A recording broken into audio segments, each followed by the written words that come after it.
song. Is it? Anyway. Okay, so my name is Dr. Hayleigh Bosher and I'm a senior lecturer in intellectual property law at Brunel University, London, and I research in the area of copyright, and I recently wrote a book called Copyright in the Music Industry. So it's all about trying to help artists and musicians and people in the music industry understand more about copyright. And that's what we, as Jules was saying, decided with the podcast is it's about copyright, but in the broader sense, to try and get people who maybe aren't aware or aren't interested to know a bit more about it. My name's Jules O'Riordan. I am a partner at Sound Advice in Tileyard in London, so I'm a specialist music solicitor, but I've also had a 30-year career as a DJ under the name Judge Jules. I was a presenter on BBC Radio 1 for 15 years. I've done almost everything in the music business. Sounds like an exaggeration and a bold claim, but it's pretty much true. And so I've kind of looked at copyright from a multitude of different angles. I've been abused, I've been ripped off, but I've also enforced rights in my legal practice. I'm Annabella Coldrick. I'm Chief Executive of the Music Managers Forum. We represent over 1,000 managers of DJs, artists, producers, songwriters. In fact, anyone who's making music and has a manager, they can join us. And we do education, training, lots of investigations into copyright. We also campaign and lobby for how we can try and make the music industry a better place for music makers. The pandemic has suddenly made managers in those areas of music where artists and managers were living off the fat of the land of live, and we're kind of treating recorded music and songwriting as a bit of a loss leader just to generate those lucrative gigs. And suddenly there's needed to be a lot of relearning of things. And I have certain manager clients in my legal practice who really knew surprisingly little about the worlds of copyright and recorded music and publishing, because they earned so much commission out of, or such a decent income, should I say, out of live. So it's been an entity like the MMF has become all the more important as a means of educating even those who are apparently a bit more educated and experienced. We did a study of our membership about nearly 2 years ago, a year and a half ago now, that we called Managing Expectations, where we did surveys and interviews with managers about how their businesses were changing. And it depends on genre, definitely depends on genre, but actually for a lot of them across the board, about 80% of their artists' earnings came from live, and therefore 80% of the managers' earnings. So you're absolutely right, the earnings have fallen off a cliff. A traditional record deal, the ones that have existed for 50 or more years, normally apportion money, broadly speaking, sort of 80-20 in favour of the label, whereas in more recent years, probably less than 10 in fact, we've had what's called a label services or a distribution model, whereby that income apportionment gets flipped on its head, but the artist has to take a lot more of the workload and the risk of sticking their head above the parapet on the chin. Now, the corollary of which, of course, is that the manager ends up having to do a lot more work, frequently for less or for no more commission. Actually, that's at the heart of the Managing Expectations report that we published, actually, because it is becoming increasingly frequent. In order to earn 20 grand, your artist has not just got to be grossing, but has got to be making a profit of 100 grand. There are very, very few artists out there that do that. And that, to me, that simple fact dispels this Colonel Tom Parker myth of exploitation. The reality of management, in most cases, is a lot of speculation and a lot of luck. One of my members described it as like a vocation, like a priest's vocation, because you do it because you believe in it. It's where it'll be interesting to see what comes out of this parliamentary committee, because they probably need a really root and branch review, actually, about is it fit for purpose. But most of the current rights holders, the last thing they want is a root and branch review, because everyone is terrified that it might end up weakening copyright protection. The time an artist will, be paid the quickest and most efficiently is when they're self-releasing their track through a distributor, and every month or so they'll be able to see how many streams and that money will come through. However, for their song rights, even from the very start, their song rights and song royalties are being split into 3 separate payments for every single stream, because it's going through the collecting society, some directly, whether it's PRS or SASM or depending what country you're in. But the PRS payment, one of it's coming directly to the writer, one's going to the publisher and back to the writer, and then there's a mechanical payment that then also comes to the writer, all for one stream. And it's a dreadful, dreadful mess. And I constantly talk to managers of songwriters who the songwriters aren't getting paid, not because they're not having hits. Some of them are having hits, but because the money's not getting back to them. If it is, it's taking 2 years, and it's going all the way around the world in every collecting society. Yeah. It's mad. It's absolutely mad. And they're about to try and do it for live streams. That's the craziest thing.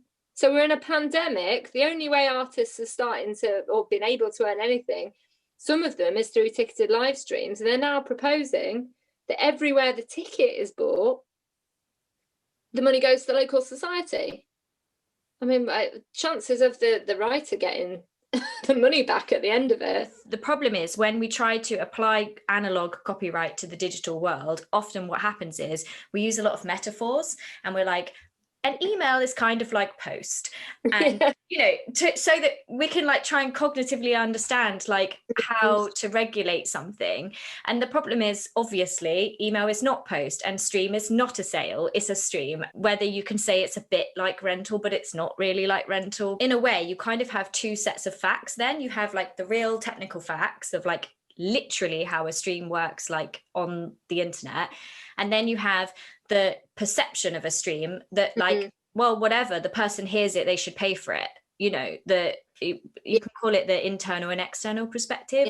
And the problem with going too technical is then the law becomes out of date really quickly, because well, you can't say YouTube have to do this in the law because tomorrow they change their name to something else, it doesn't apply.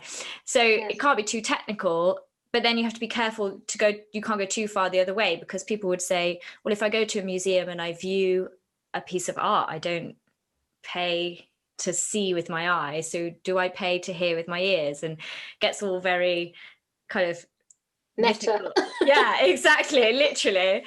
This whole idea of interactivity becomes so weird, doesn't it? When something interactive, when is it not? Well, a playlist is interactive because I can stop it and skip it, but a radio broadcast isn't.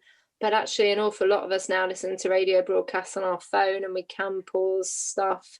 I mean, I can pause on my iPlayer when I'm watching TV as well. So maybe not. It's just everything blurs, doesn't it? It's kind of the world moves on and it blurs. And radio is also transformed, right? We forget, streaming's all new and everything, but radio is not the same either. First of all, you can get the radio on the internet. So then is it still radio? I think it's not radio anymore, technically, because it's not a radio transmission. But also, there's so many radio stations. There's dedicated radio stations that could almost be called a playlist because they only play a certain genre of music. Yeah. How we consume the music, the radio and streaming, it's so merged. Do you feel that there are certain deals that have been made behind closed doors, such as the TikTok license, without sufficient consultation with you guys? There's no consultation with us at all. We've been to the labels time and time again, and we said, look, please communicate as you're doing these deals. You're doing them obviously on behalf of your copyrights that you own, but it has a material impact on how artists earn, and it also has a material impact on how managers earn. The big one's the Facebook one, actually. That was enormous. That was $1 billion for lump sum paid to the music industry 3 years ago for use of music on Facebook and Instagram. And so we read about this in the press. And so I wrote to the heads of all labels and I said, look, it's great, you've got $1 billion. Are you going to share it? But from the user perspective, it's kind of maybe perpetuating the understanding of music being free, because they don't know that there's a Facebook deal. They don't know that there's a TikTok deal or an Instagram deal. They're just like, look at this music I can use without paying or any permission or anything like that. So I actually think maybe the openness about it is also important from a cultural and societal perspective as well. That's interesting to understand the value of music. Yeah. What they didn't talk about was all of those artists and analog deals who are still being paid analog rates. They went off down a rabbit hole about digital breakage. That means something completely different, as we know. That was a rabbit hole. What they should have talked about is that one of those major labels, certainly until 2 years ago, was still putting packaging deductions and digital income. That didn't come up. So they went down digital breakage. The labels explained it. They went, oh, that's fine, we get it now. What they didn't say, we were like, how many artists have you got who earn less than 18% on their royalty? How many earn less than 10%?